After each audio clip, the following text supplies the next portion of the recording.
Bonjour à tous, c'est Pierre le Vieux de Fou, donc pour cette deuxième partie de la review du High Roller. Alors pour rappel, c'est un tournoi quotidien qui commence à 21h30 qui est à 300 euros et qui se joue en 6 max. Alors la table, on n'a pas tiré une très bonne table, on a trois joueurs réguliers qui sont Last Resort, Nosy Combat et Grand Squall qui sont plutôt des joueurs du côté agressif et un joueur Hector qui est tombé très short stack et qui est un petit peu en mode gamble. Mais voilà, il n'a pas beaucoup de jetons, donc une table d'une nature assez compliquée. Et donc sans plus tarder, on va reprendre donc à la main 63. Et c'est parti, donc un spot assez trivial, on va quand même le regarder. As-3 de carreau, un small blind contre un tapis de moins de 20 blindes. Vous pouvez faire tapis jusqu'à 20 blindes, c'est complètement inexploitable et votre adversaire ne pourra absolument rien faire. Donc là, bien sûr, quand votre adversaire a un aussi petit tapis, on a un shove assez trivial. C'est ce qu'on fait. Et là, un call assez marginal de Hector, je pense un petit peu et moins. Ce sera pas une très grosse erreur étant donné son petit tapis, mais je pense que ce 10-3 suité, ça restait quand même un fold. Bon, là, c'est un des meilleurs scénarios puisqu'on le domine. Et on tient. Voilà, un petit coup qui fait du bien. Deuxième main, un petit peu plus intéressante. Grand Squall qui ouvre un min raise euh, au cutoff, 4-ended avec un petit peu plus de 30 blindes. Alors il faut se souvenir, ça c'est des spots très récurrents qu'il faut maîtriser. Les spots de 3 bet light. Donc la dame valet c'est une main qui n'est pas assez bonne pour coller. Et comme dans tous les spots de 3 bet light, on va 3 bet le haut de notre range de fold. Alors quels sont les 3 critères les plus importants pour un 3 bet light? Le premier, et qu'on oublie souvent de citer, c'est de faire folder l'adversaire et de prendre le coup pré-flop. C'est le premier but d'un 3 bet light. Et pour ça, la première hypothèse qui doit être remplie, la première condition qui doit être remplie, c'est que notre adversaire doit raiser des mains marginales, doit raiser un éventail de mains très large. Et donc il va se retrouver avec des mains marginales comme je sais pas 8-9 suité, roi 10 qui sera obligé de fold sur un 3 bet ou qui devra 4 bet. Donc là c'est le cas. Nous sommes 4-ended et il est en late position forcément. La deuxième condition c'est la nature de votre main. D'abord donc c'est la pertinence des bloqueurs. Et là on va voir qu'il y a une double dimension. La première pertinence des bloqueurs c'est d'avoir deux cartes qui bloquent les bonnes mains de l'adversaire. Donc ici, Dame Valet, c'est deux bons bloqueurs. On bloque As-Dame, on bloque As-Valet, on bloque de Valet, on bloque de Dame, qui sont toujours des mains qui vont continuer chez Grand Squall, qui vont soit slow play et coller, soit qui vont nous 4-bet shove et on devra folder.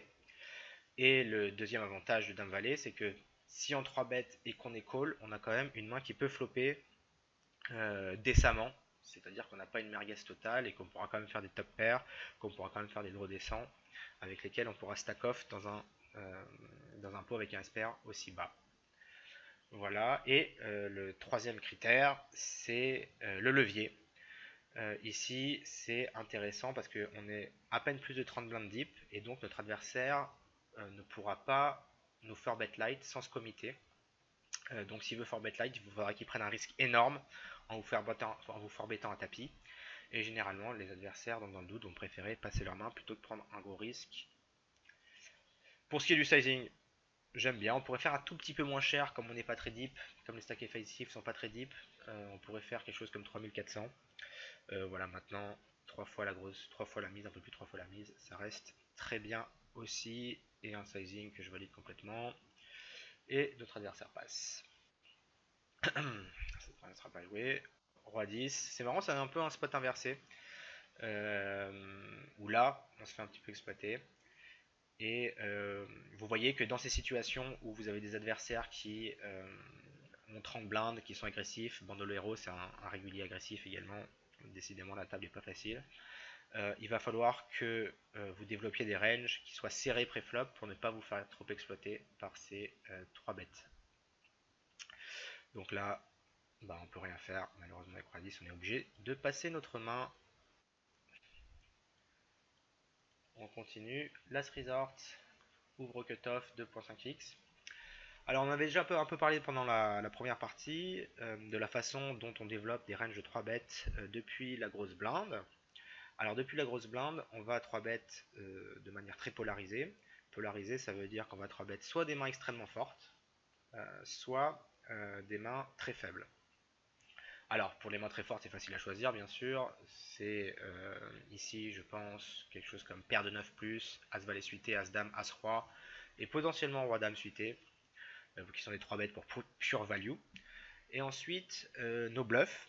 Donc, ça sera des mains qui jouent euh, pas assez bien post-flop pour être just call. Par exemple, si on avait 7-8 de cœur ici, on n'aurait pas envie. C'est une main qui joue tellement bien post-flop qu'on ne veut pas risquer de se faire 4-bet et perdre l'équité d'autres mains. Donc on ne va pas la 3-bet. Par contre, 4 à 9 suité, c'est une main qui joue très mal post-flop, mais qui peut quand même flopper un petit quelque chose, c'est-à-dire par exemple un flush draw. Donc voilà, on va se servir de ces mains-là. Pour 3 bêtes, je pense que 4 et 9 suité c'est un petit peu loose et que j'aurais préféré 3 bêtes une main comme 5 et 3 suité, 5 et 2 suité, des mains comme un peu plus connectées, 6-3 suité, des mains qui peuvent flopper des combos draw parce que là on pourra jamais avoir, ou très rarement, beaucoup plus rarement avoir des tirages, des combos draw, tirage quinte plus tirage flush qui sont très forts. Donc voilà, j'aurais préféré choisir des candidats un peu meilleurs. Là, c'est 3 et 6 suités, 3 et 5 suités, les premiers qui me viennent en tête. Donc 4 et 9 suités, ça reste un exemple intéressant. Et donc là, c'est un peu le scénario qu'on redoutait, c'est on se fait fort bête et on a vraiment une main qui est trop faible pour payer, donc on n'a pas d'autre choix que de passer. Dame 8. Alors les plays de small blind qui sont très très vilains dépendants. Si vous avez une grosse blinde qui est très passive, qui est tight, n'hésitez pas à raiser de manière très très libérale. Vous avez une seule main à faire passer pour ramasser toutes les blindes, toutes les entités, et vous avez déjà une demi-blinde investie, ce qui améliore votre risk reward. Donc si vous avez un adversaire amateur ou un adversaire passif, franchement raiser va être très très très large. Ça devient plus compliqué contre les adversaires agressifs, qui vont utiliser la position euh, et qui savent que vous avez une range très large, forcément vous avez une E2 en small blind. Donc là, on va développer une range de limp. Alors, on va bien entendu avoir une range de limp fold. Une main comme Dame 8 offsuit, c'est très bien. On complète. On est content de voir un flop sur notre adversaire check. Et si on se fait relancer, on va seulement passer notre main. Mais on va devoir aussi développer une range pour se défendre contre l'agression. Et là, 30 blindes deep, je pense que c'est intéressant de slow play des très bonnes mains, comme par exemple 2 As, 2 Rois, 2 Dames. Et c'est des mains qu'on va simplement limp call pour trapper vraiment, et de développer une range aussi de check raise all in. Si on voit, ça vous allez le voir vite, hein, vous limpez 2-3 fois votre petite blinde. En live, c'est encore plus patent, puisque vous avez l'aspect physique de limper et votre adversaire qui vous raise. Dans ces spots-là, ce qu'on va faire, c'est qu'on va aussi développer une range limp shove quand on est 30 blindes deep et moins. Donc là, un exemple typique, c'est vous avez paire de 2, vous limpez, et vous chauvez sur un raise adverse. Ça vaut aussi pour des petits as suités. Et plus votre adversaire vous isole de manière automatique, plus vous allez limp shove des mains marginales pour l'exploiter. Voilà, donc ici on limp, c'est une main qui on va limp folder. Voilà, là j'aurais eu une paire, par exemple une petite paire de 5, quelque chose comme ça, j'aurais simplement fait tapis. Mais Dame 8 of suit, c'est simplement un fold. Valet 8 off, je vais passer ma main a posteriori, et compte tenu de la dynamique que je ressens à ce moment-là, j'aurais bien aimé raiser. La raison, c'est que Bandolero et Last Resort ont tous les deux gagné un peu contre moi en montrant une action agressive, et que là ils sont hors position. Et je pense qu'ils vont s'attendre à ce que je les playback pas mal. Last Resort m'a 4-bet light et j'ai passé. Bandolero vient de miso sur un libre small blind et j'ai passé. Je pense qu'ils vont s'attendre à ce que je sois assez un petit peu dur dans ce spot, et du coup qu'ils vont pas s'amuser à me 3 bet trop light. Donc là j'aurais bien aimé raiser Valet 8 en position en attendant de me faire assez peu 3 bêtes. Et puis Valet 8, voilà, c'est une main qui joue ok. Si par exemple on raise et la grosse blinde défend, on est dans un spot qui est pas horrible du tout. Et puis on a aussi une bonne chance de voler les blindes. Donc voilà, j'aurais bien aimé me voir raiser ça a posteriori. Cutoff, roi 10, c'est une main que je vais tout le temps ouvrir. On payait pour la petite blinde, payé pour la grosse blinde, 8, 9, 4, roi 10, je pense que c'est une main qu'on va tout le temps check back. On a pas d'out qui nous donne les nuts. Et notre out 10 est pas clean du tout. Puisqu'il va donner Kant par exemple à 6-7 ou à Valet Dame. Donc quand on est call, ça va être difficile de situer même si on flop la top pair. On a des mains qui sont. On a des mains, donc des c-bêtes en bluff qui sont beaucoup plus évidents. Je pense que le premier c'est 6-7 suité, que le deuxième c'est 10 valet suité, et le troisième c'est Dame 10 qui nous offre des outs vers les nuts, pardon, excusez-moi. Donc voilà, Roi 10, une main que je vais tout le temps checker sur ce board. En value, on aurait c-bêtes. Je dirais quelque chose comme 9, probablement quelque chose comme Dame 9 suité plus. Et toutes les mains qui battent Dame 9 suité.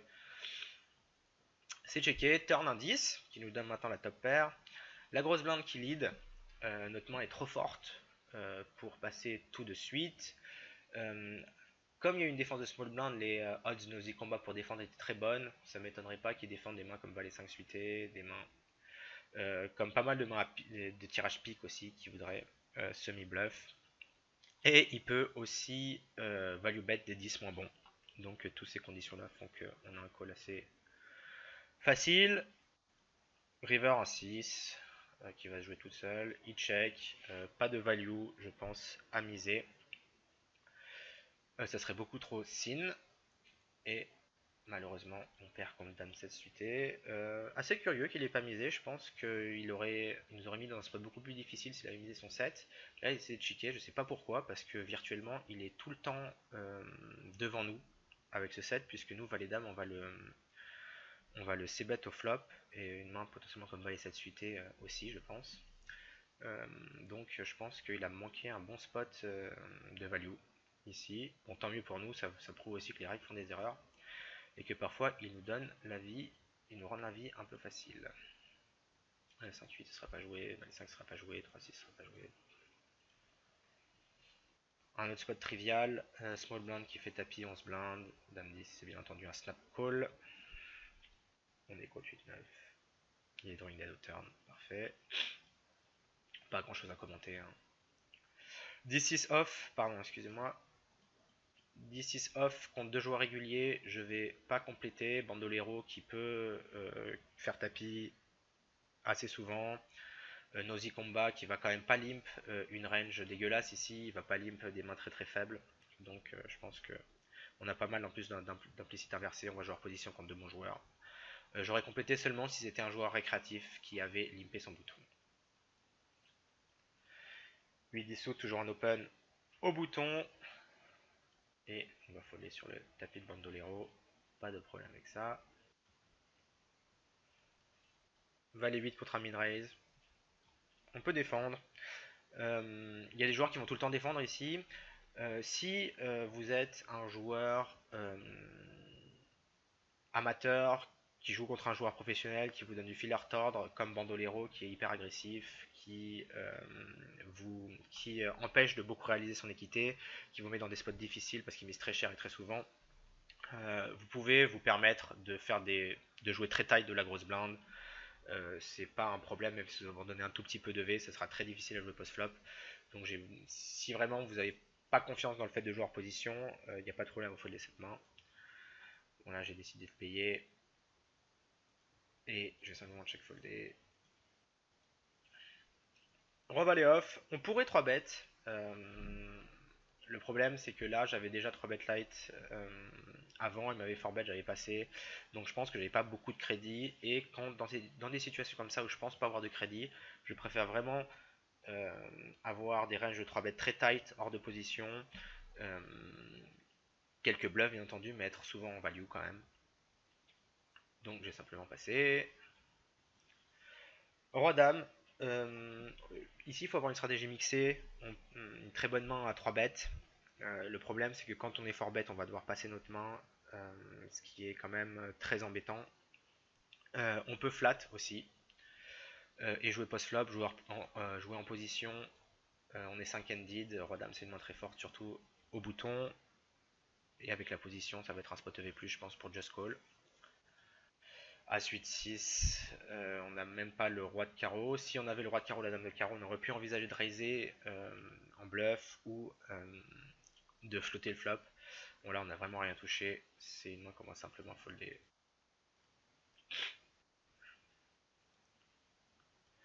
Là un fold que j'ai fait je comprends pas, je pense que j'ai dû être sit out ou que j'avais beaucoup de tables et que j'ai simplement cliqué machinalement. C'est tout le temps une main qu'on va limp folder ici.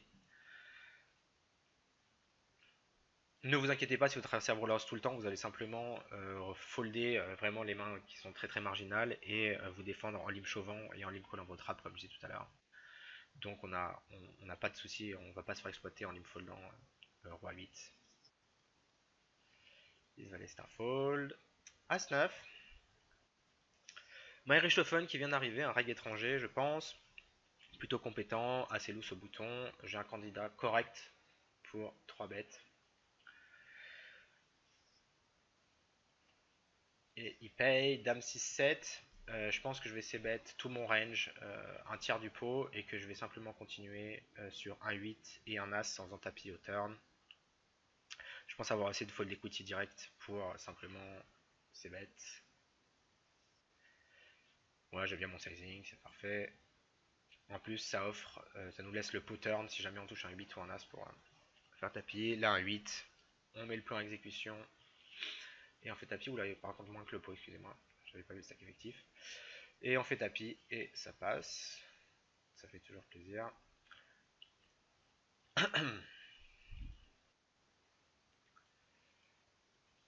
Nosy combat. On a 5 de trèfle, très bon candidat à 3 bet light. Surtout 40 deep. Alors voilà, toujours quand vous êtes très deep, comme ça, 40 deep et plus, vous faites très cher hein, pour compenser le désavantage d'être hors d'opposition et augmenter votre fold equity le plus possible. 7500, c'est un très bon sizing, d'autant plus que ça nous crée le levier de manière un petit peu artificielle en faisant très cher. Si on faisait 6000, il pourrait nous faire 13500 sans se commit. Là, il faudrait qu'il fasse un truc comme 14, 15 000, ce qui représente trop de son stack. Donc voilà, toujours ce souci d'avoir les leviers de son côté. Et il fold, super. Il y a le 35 qui arrive, plutôt une bonne nouvelle, un joueur que je pense récréatif, un joueur assez craintif. Euh, je pense que c'est un joueur qui par exemple se qualifie par SAT. C'est pas un joueur qui spew, c'est pas un joueur, voilà, c'est un joueur qui est assez tight en règle générale. Bon, là on est 43 blindes effectifs contre lui, 9-10 de cœur au bouton, c'est toujours un call. Euh, on pourrait mixer aussi avec des 3 bêtes pour lui mettre le plus de pression possible. C'est pas un joueur qui va prendre des risques en 4 bet en light.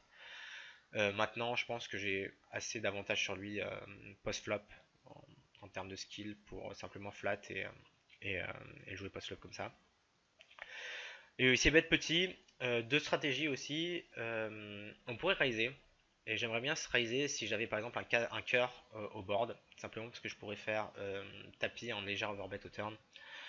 Si jamais par exemple ça venait 2 de cœur au turn et qu'il avait payé le flop. Maintenant ici, je pense que le float est très bien. Déjà on a 4 outs vers les nuts. On a aussi le 9 et le 10 qui seront bons assez souvent quand on le touche. Et on pourra s'appuyer sur des outs fantômes pour le bluffer en position. Un 5, un 8, un 3 avantage beaucoup plus notre range que lui, aussi un pic potentiellement. Donc voilà, je pense qu'on a un float assez facile. Turn à 9. Contre pas mal de joueurs, je vais simplement bet ma top pair au turn pour value protection. Contre lui, maintenant je sais que c'est un joueur qui est tellement craintif qu'il est vraiment capable de checker overpair ici ou de checker des mains très fortes pour me check Resolin. Donc je vais simplement essayer d'amener mon showdown et ne pas risquer de me value cut. River Valley, il recheck. Ça serait une main que je vais value bet contre beaucoup de joueurs, pas contre lui pour toutes les raisons que j'ai déjà dites. Et le showdown, voilà. Très très curieux qu'il ait pas bet la river quand même. Bon, ça prouve que le fait d'avoir des reads et de jouer souvent avec les mêmes joueurs, ça permet d'affiner ses décisions et de faire des plays un petit peu read dépendants qui sont très efficaces. Roi 7, je crois qu'il ne veut pas y avoir d'action. Ah oui, excusez-moi. Roi 7, défense de last resort. C'est pas du tout une main, je pense, Roi 7 que j'ai envie de ces bêtes. Déjà parce que King Guy, il y a un peu de showdown value quand ça fait check, check, check, check, check, check. On peut gagner parfois. Et surtout, c'est une main qui a très peu de chances d'améliorer, qui va pas pouvoir barrel.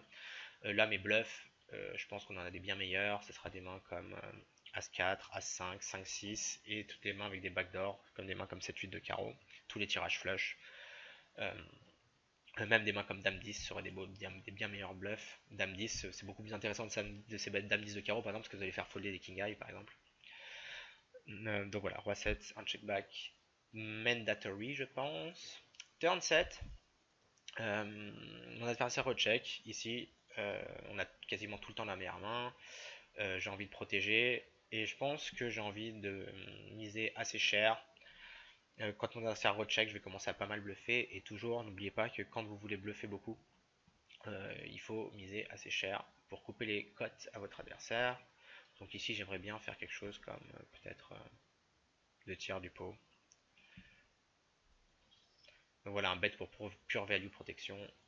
Et notre adversaire qui passe. As-Dame, probablement la main la plus intéressante.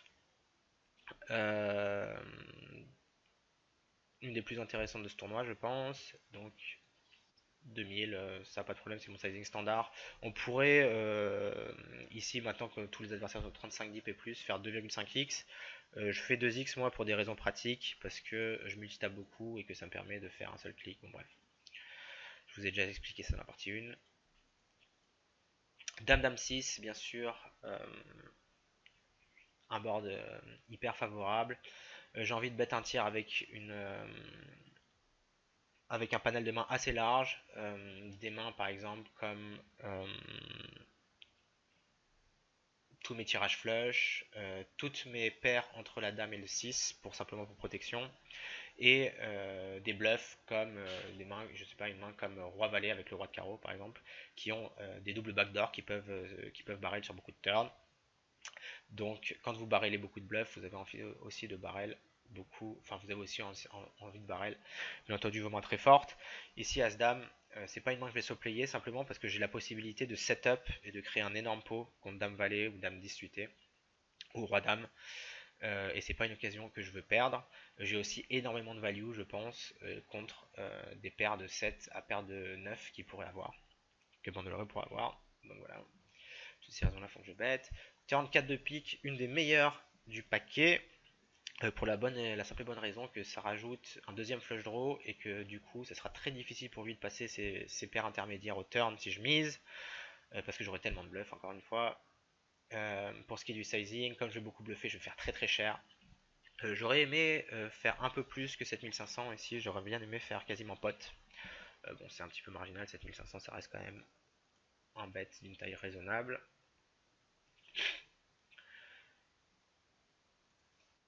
La river est assez tricky, un 10 de carreau, non pas que je craigne spécialement la flush, je pense qu'il a très peu de combinaisons de flush, puisque As-Roi de carreau, il aurait 3 bêtes pré-flop, et ça lui laisse As-Valet de carreau, et Roi-Valet de carreau, et peut-être des mains comme 8-9, et peut-être 8-9 de carreau. Et c'est à peu près tout, donc il a peut-être entre 3 et 5 combinaisons de flush, ça dépendra un peu de ce qu'il fait, si 3 bêtes beaucoup des sous connectors, s'il les raise au flop, etc. etc. Bon, là, le problème, surtout de ce 10 de carreau, c'est que je pense que ça m'enlève pas mal de combinaisons de bluff et que du coup, à la river, si je fais un trop gros sizing, je vais être assez, je vais, je- je vais être assez face-up sur une main très très forte. Si je mets bluffer avec les carreaux, bah, j'ai maintenant flush. Si j'avais une main comme roi 10 de pique, 9-10 de pique qui barrelait le turn en semi-bluff, maintenant j'ai fait une paire donc je vais pas la bluffer. Donc vous voyez très bien que j'ai un problème à faire un très gros sizing parce que en fait je suis vraiment face-up sur brelan de dame, full ou couleur. Donc je vais vraiment avoir du mal à me faire payer par moins bien. Donc j'aurais bien aimé faire quelque chose comme un demi-pot. Là j'ai shove. Je pense que c'était une erreur. N'oubliez pas que dans la théorie, quand vous faites pot à la river, vous devez avoir 2 tiers de main en value et un tiers de combinaison de bluff. Et ici, j'ai vraiment du mal à me trouver un tiers de combinaison de bluff.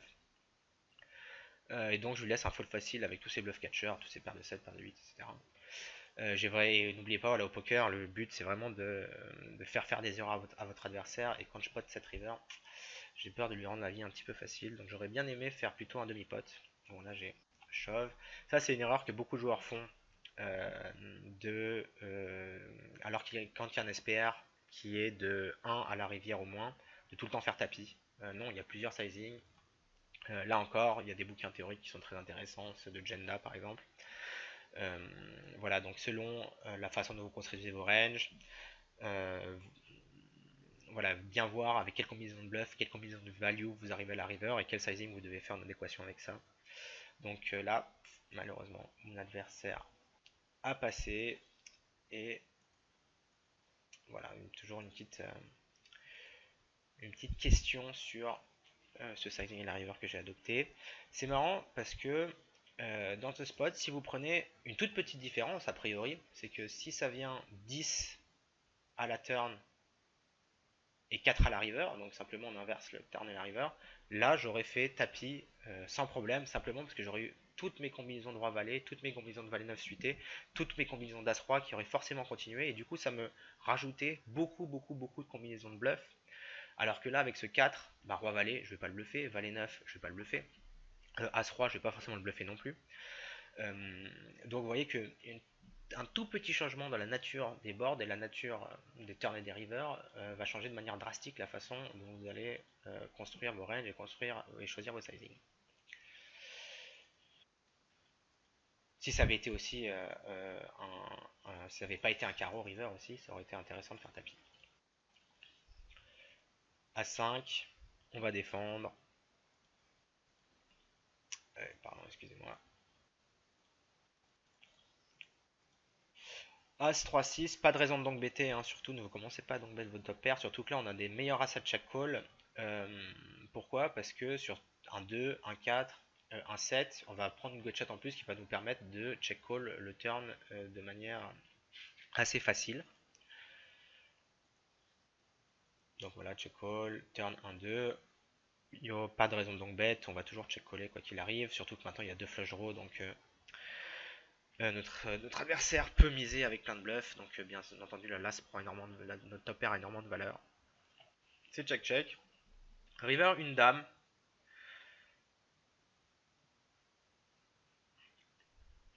Pas évident de savoir si je dois le bet ou pas. Ça dépendra un peu aussi de la dynamique que j'avais avec l'adversaire. Est-ce qu'il m'a vu beaucoup flotter, par exemple avec des mains comme Roi 10, des mains comme Roi Valet, ou est-ce qu'il m'a vu beaucoup tourner des petites paires en bluff. Là, ce qui nous incite à miser, c'est que le flush draw a briqué. Maintenant, je sais qu'il faut que j'ai des top pairs dans ma range de check à la river, et je pense que quand vous avez un petit kicker et que vous risquez de vous value cut, c'est les premiers que vous voulez mettre dans cette range de check. C'est ce que j'ai fait, et je pense que c'est validé. Contre des adversaires qui sont très calling station, c'est une main que je vais tout le temps value bet, à peu près 60% du pot. D'autant que la dame souvent lui donne un bon bluff catcher s'il a checké, s'il avait R au turn comme dame valet, dame 10, roi dame, ou paire de valet, paire de 10, il pourra quand même être tenté de payer puisqu'il y a le flush draw qui a briqué. Donc voilà, et ici ça check check, contre 6 et 8 de cœur. Peut-être qu'on a loupé un peu de value, bon, il ne faut pas être résultat orienté non plus. Valet 7, très bien, encore une fois, moi je vais limper. 10-17, on a besoin de protection. Et je pense que je vais bet une blinde avec toute ma range. Oubliez pas, quand vous avez comme ça des situations où vous jouez dans des pots limpés, c'est 100% des mains contre 100% des... Enfin, c'est notre adversaire à any two en grosse blinde.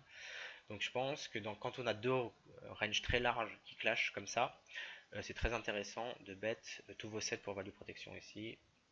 Et de n'en slow play quasiment aucun. 7-4. On va pas jouer. Je l'aurais joué il y a quelques temps. Roi 7 non plus. Roi 5, une main que je vais défendre contre un open au bouton. Comme notre adversaire a une range très large, je pense qu'on a assez d'équité. Et que quand on floppera top pair, on n'aura pas trop de reverse play odds. Imaginez que vous êtes, vous êtes full ring contre UTG. C'est une main que vous allez bien entendu pas défendre parce que vous aurez trop de retard en équité contre une range très forte. Ici, comme notre adversaire est très low ce bouton, je pense que la défense est correcte. On flop rien, turn 5. Pas de raison de miser aussi, je pense. On pourrait se value cut contre un 6, contre paire de 7, contre paire de 8 potentiellement. River 7, on a la showdown value, pas de raison de bluffer, on va simplement essayer d'amener notre main à l'abattage et on gagne contre As-2. On va essayer de faire une dernière main. Dame valet, on open et on est malheureusement instantanément contré par Nosy Combat.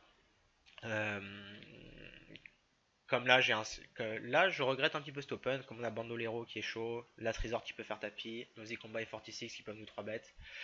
J'aurais simplement voulu adopter une range un peu plus tight et simplement raiser mes dames valet suitées et folder mes combinaisons offsuit. Voilà. Voilà, je pense que on a fait, ça fera une bonne deuxième partie. Donc on a la main 116 et je vous retrouve très bientôt pour la troisième partie. Je vous remercie. Ciao ciao.